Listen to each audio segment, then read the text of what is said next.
Imagine just for a second that you are trying to fix a leak. Right. Normally, there is a certain level of visibility we just, take for granted. You're under the kitchen sink, you have a bright flashlight, you can clearly see the PVC pipe, and you can see the water dripping out. Exactly. It's a straightforward mechanical problem right there in front of your eyes. But I want you to picture trying to fix a high-pressure pipe in total, absolute darkness. And the pipe itself is constantly pulsing and moving. Yeah, that changes things. And the fluid leaking out isn't water. It is life-saving human blood. And on top of all that, you only have millimeters of room to work. It's an incredibly high-stakes environment. I mean, you were talking about active internal bleeding, a situation where the margin between saving a patient and losing them is quite literally measured in seconds and fractions of a millimeter. There's just zero room for hesitation. And that is exactly the intense reality we are cracking open for today's deep dive. We are taking a masterclass in physics, human anatomy, and high-pressure operating room teamwork. It really is a masterclass. Yeah. And our guide for this is an incredible, highly detailed instructional YouTube video from the channel of Dr. Gautamukala S. Raju.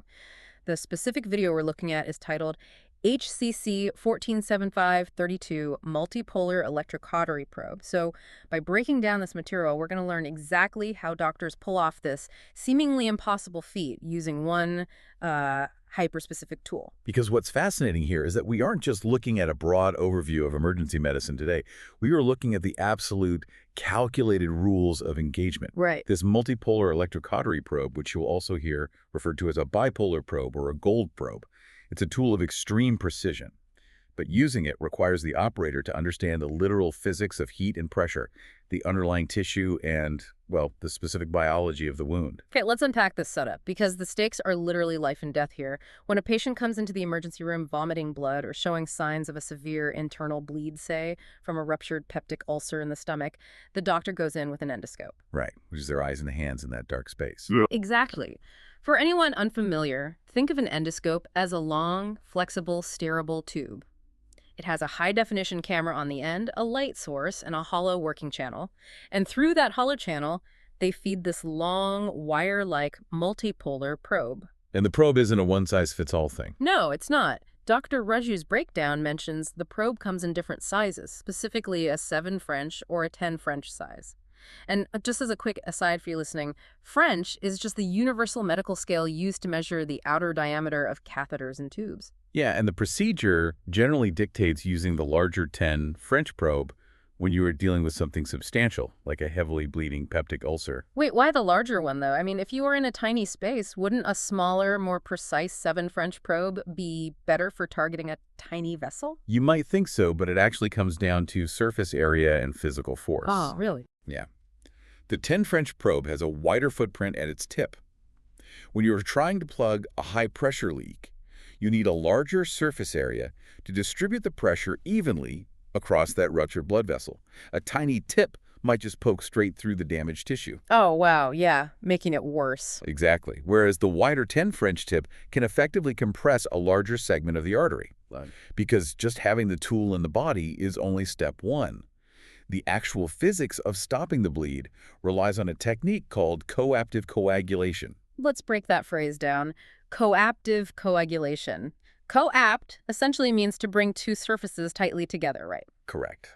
See, I always used to think doctors just went in with a heated probe and seared the bleeding tissue shut, kind of like, searing a steak on a hot grill to lock in the juices. That is such a common misconception. And honestly, doing that would be catastrophic. Really? Why? If you just apply heat to an open, actively bleeding vessel, the flowing blood actually acts as a coolant. It just washes the heat away. Oh, that makes sense. Or worse, you just create a brittle, superficial char on the outside of the tissue, while the high-pressure artery continues to pump blood right underneath it until it just breaks through again. So the pressure is the secret ingredient here. Absolutely. The sequence is the absolute crux of the entire procedure. Mechanical pressure first, and then thermal heat. Pressure, then heat. Yes. The doctor uses the tip of that 10 French probe to physically push down on the ruptured vessel. They press down hard enough to occlude the two walls, meaning they literally pinch the cylindrical walls of the blood vessel completely flat against each other. Stopping the flow. Exactly, stopping the blood flow at that specific bottleneck. And only after the flow is physically stopped do they apply the energy. The best analogy I could come up with for this is trying to fix a leaking plastic garden hose while the spigot is still turned on full blast. That's a great way to picture it. Like, if you have a tear in the hose and water is just geysering out, you wouldn't just hold a blowtorch near the leak. The cold water would keep flowing and you'd just, well, melt the outside of the hose into a useless, deformed puddle. Yes, and the internal pressure would just blow right through whatever melted plastic you tried to layer on top of it. Right. To actually fix that hose, you have to physically stomp on it or pinch it, completely shut upstream from the leak, stopping the flow of water entirely. And once the inside is dry and the plastic walls are pressed together, then you gently apply heat. Right. The heat melts the two walls of the hose into one solid piece of plastic. When you let go, there's no hole left. And that is exactly what is happening to the human tissue here. But instead of melting plastic, the heat from the probe is denaturing the proteins in the blood vessel walls. Denaturing the protein. Yeah, it cooks the cellular proteins just enough that they tangle together, acting like a biological glue that welds the vessel shut.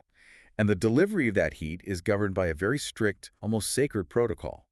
When dealing with significant arterial bleeds, there is a golden rule. The 10-10-20 rule. Exactly. 10 French, 10 seconds, 20 watts. It is a simple, highly memorable formula designed to take the guesswork completely out of a crisis. So you use the larger 10 French probe. Right. You apply the coagulation at a relatively low wattage, specifically 15 to 20 watts. To put that in perspective, an incredibly dim incandescent light bulb is maybe 40 watts. So we're talking about very low power here. Barely a glow. Exactly. And you maintain that heat application for a full, sustained 10 seconds. You are utilizing low, steady energy to create a deep, durable, full-thickness seal. I really want you, the listener, to put yourself in the shoes of a first-year medical resident for a second. Your foot is hovering over the pedal that controls this probe. You are staring at a screen showing the inside of a patient's stomach.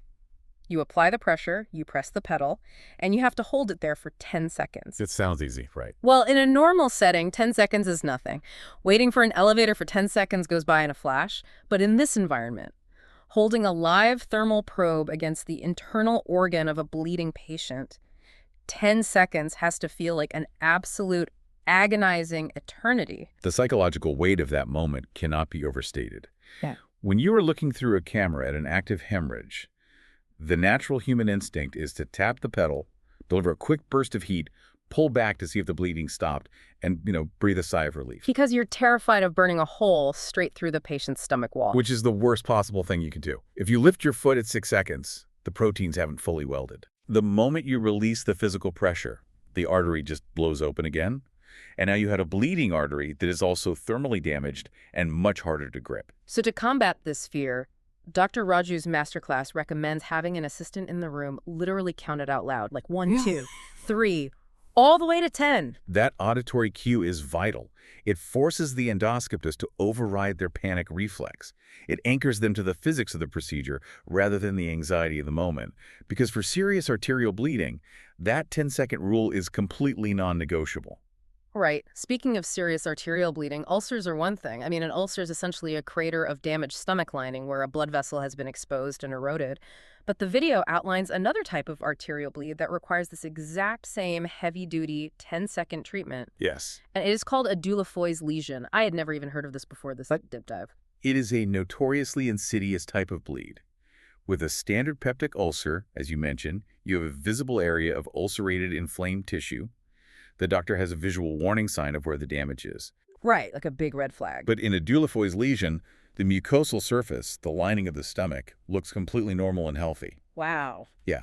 But right beneath that healthy-looking surface is an abnormally large, tortuous artery. And for reasons we don't entirely understand, that massive artery pushes right up to the surface and simply ruptures without any surrounding ulceration at all. So if an ulcer is like a pothole that eventually exposes a pipe, a Dieulafoy's lesion is more like a sinkhole. The road looks perfectly fine until a massive, high-pressure water main just bursts straight up through the concrete without any warning. That captures the sudden, catastrophic nature of it perfectly. It can cause massive, life-threatening hemorrhaging in an instant. And because the source of the bleeding is a significant high-pressure artery, the treatment physics are identical to a major ulcer. So you still need the golden rule? Yes.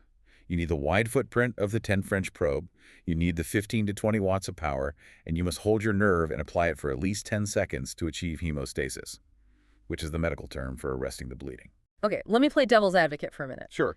If 10 seconds at 20 watts is this undisputed gold standard for stopping a major artery from bleeding, and it creates this incredibly durable biological weld, why not just use that exact setting for every single bleed? Like, if I see a bleed, blast it for 10 seconds to be completely safe. Why mess around with anything less? Because you have to remember the foundational tenet of medicine. First, do no harm. While 10 seconds of heat is absolutely required to overcome the pressure of a major arterial bleed, it is profound overkill for other, more delicate types of bleeding. A fervor kill. Exactly. We aren't always dealing with massive arteries. Often the bleeding originates from much smaller capillary beds or from tissue that is already structurally compromised by a physical tear. Right. The source mentions two specific examples of this: AVE, which stands for gastric antral vascular ectasia, and something called a Mallory-Weiss tear. Let's look at the Mallory-Weiss tear. This is a laceration, a physical rip in the mucosal lining where the esophagus meets the stomach. It's often caused by severe, forceful vomiting. Yeah. The tissue there is already violently torn and weakened, and the bleeding is coming from the small vessels within that tear. So if you were to take a 10 French probe at 20 watts and hold it against that already shredded tissue for a full 10 seconds? You would cause massive thermal necrosis. You would kill the surrounding tissue. You basically take a physical tear and you turn it into a deep, necrotic burn wound. You could easily perforate the esophagus or stomach, turning a manageable bleed into a surgical emergency. Wow. So the physics changed drastically based on the nature of the wound? Very much so. For these capillary bleeds or pre-existing tears, you still use the 7 or 10 French probe, you still use a lower power setting around 15 watts, but the application time just plummets. You drop from a 10-second endurance test to a short burst of just 3 to 4 seconds. Which means the doctor has to constantly diagnose the exact nature of the blood flow and adjust their thermal dose on the fly. It requires immense situational awareness. Arterial pressure requires 10 seconds of structural welding. Capillary oozing or torn tissue requires just a 3 to 4 second superficial seal. Here's where it gets really fascinating, though. We've established that the timing changes based on what kind of vessel is bleeding. But the rules of engagement change completely based on where the bleeding is located within the microscopic geography of the body. Yes. Specifically, the management of diverticular bleeding. This perfectly illustrates how spatial awareness is just as critical as mastering the tool itself. So a diverticulum is essentially a small, abnormal, bulging pouch that can form in the lining of the digestive system, most commonly in the lower part of the large intestine. To visualize this, imagine a tiny cave or a hollow pocket extending outward from the interior wall of your colon. And the video breaks this tiny cave down into two distinct geographical zones. Right. You have the dome, which is the very top, outermost peak of the pouch, and the neck, which is the opening or base where the pouch connects to the main pathway of the colon. And if we look closely at the anatomy of that pouch, the dome, that outermost peak, is incredibly delicate. Unlike the main wall of the colon, which has thick muscular layers, the dome of a diverticulum is often paper thin. Paper thin? Yes. There is very little tissue separating the inside of that pouch from the open abdominal cavity outside the colon. So if you spot an active bleed right at the dome of the diverticulum, the protocol is absolute. You avoid any type of thermal injury completely. None. No coactive coagulation, no multipolar probe. You do not apply heat. The risk of perforation, meaning burning a microscopic hole straight through that paper-thin wall and leaking intestinal contents into the abdomen, is astronomical. In that highly specific scenario, the endoscopist has to instantly switch mental gears. They transition from thermal hemostasis mode to perforation prevention mode. Right. Instead of reaching for the heated probe, they must deploy a mechanical clip. These are tiny metallic clips deployed through the endoscope that physically pinch the bleeding tissue closed, much like a tiny bear trap, without introducing any thermal energy whatsoever. And this is the part that genuinely blew my mind. If that exact same bleeding vessel is located just a few millimeters away, down the neck of the diverticulum, the rules flip entirely back. Because the tissue at the neck is supported by the thicker muscular wall of the main colon, you can safely use the thermal probe. You take your 10 French probe, set it to 15 watts, and apply a short 3 to 4 second burst to seal it. It is a remarkable testament to the razor-thin margins these doctors operate within.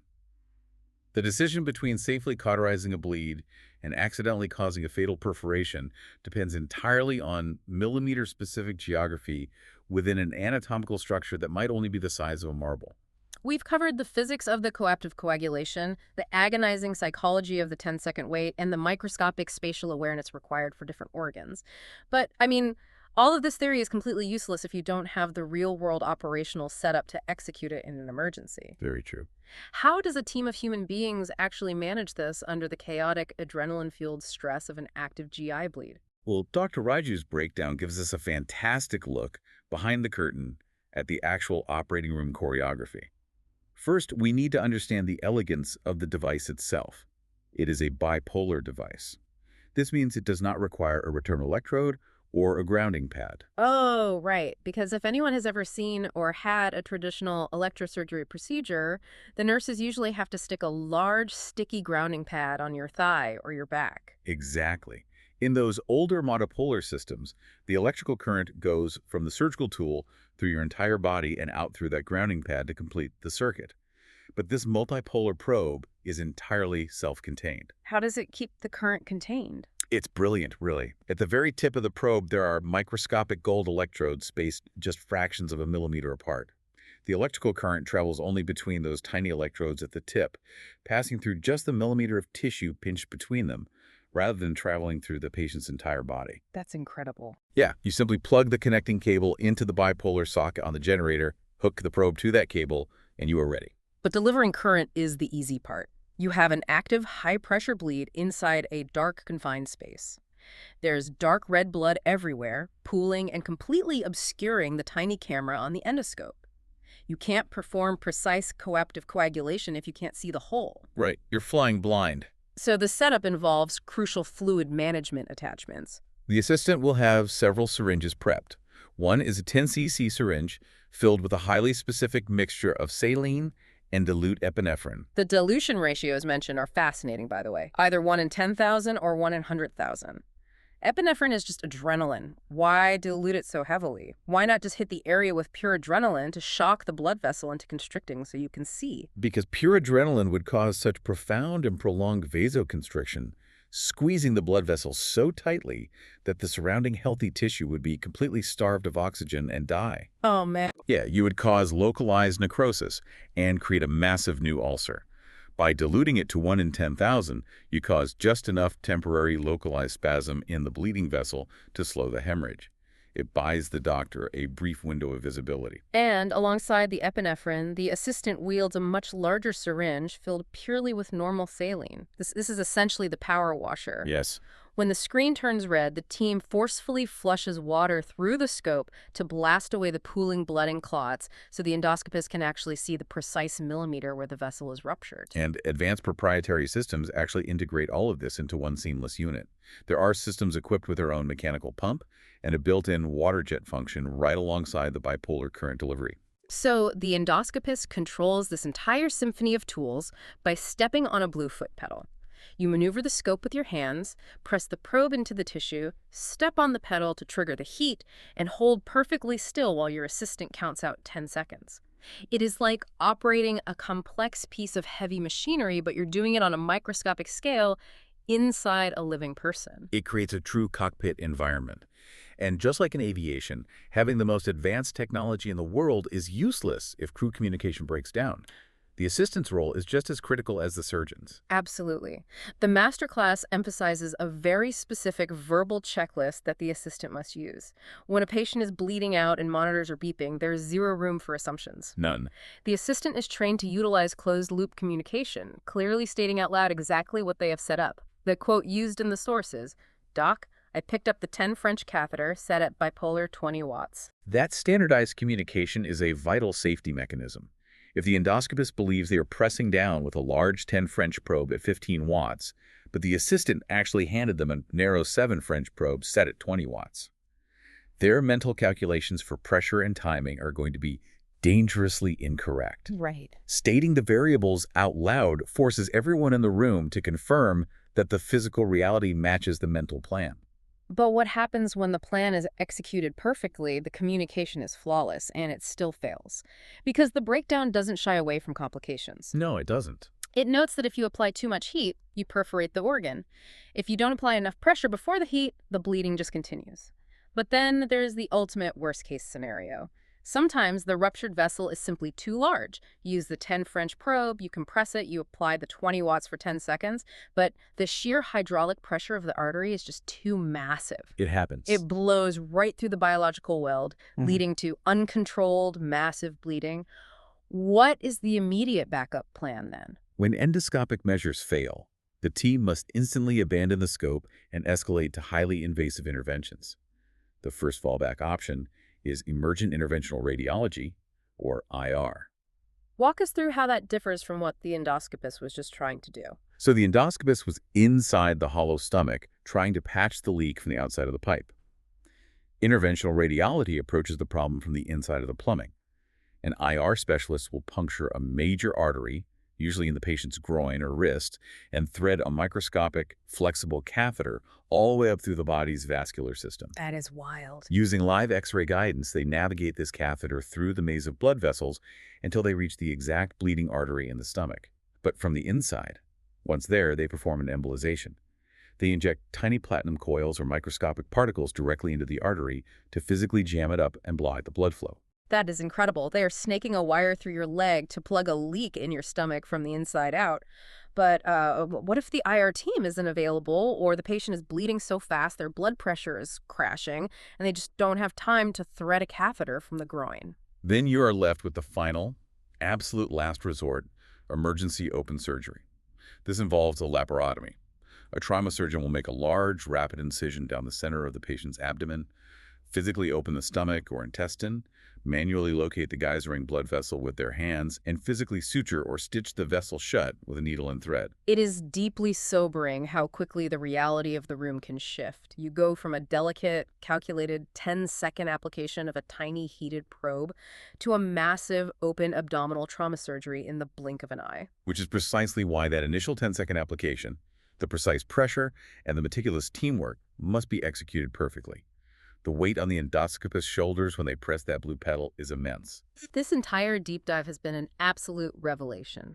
We started by looking at a tiny tool, no wider than a thick piece of spaghetti, and we learned how something as simple as the garden hose trick pinching the vessel flat to stop the flow before applying the heat is the foundational physics behind saving a human life. We examined the excruciating psychology of holding that thermal energy against a stomach wall for a full 10 seconds, while a nurse counts out loud in a chaotic room. We explored the microscopic spatial awareness required to navigate a diverticulum, knowing that a single millimeter dictates whether you use a thermal probe or a mechanical metal clip. And we saw the rigorous aviation-style communication the operating room team relies on just to keep the entire procedure from spiraling into a surgical emergency. It really pulls back the curtain on the incredible unseen complexity behind seemingly straightforward medical interventions. It absolutely does. For you listening, I think the next time you hear about a friend or family member undergoing an endoscopy, you are going to have a profoundly different appreciation for what is actually happening while they are asleep. You will understand that the invisible physics, the split-second anatomical decisions, and the verbal checklists that are quietly working together to keep them safe. And as we reflect on all the complications we discussed, it leaves you with a really fascinating philosophical paradox to ponder. Think about the incredibly delicate tightrope of medical intervention. To stop the damage of bleeding, doctors have to consciously inflict controlled, calculated damage by burning human tissue. The literal margin between healing a patient and harming a patient is measured in mere seconds of heat. A completely different way to look at fixing a leak in the dark. Thanks for taking this deep dive with us.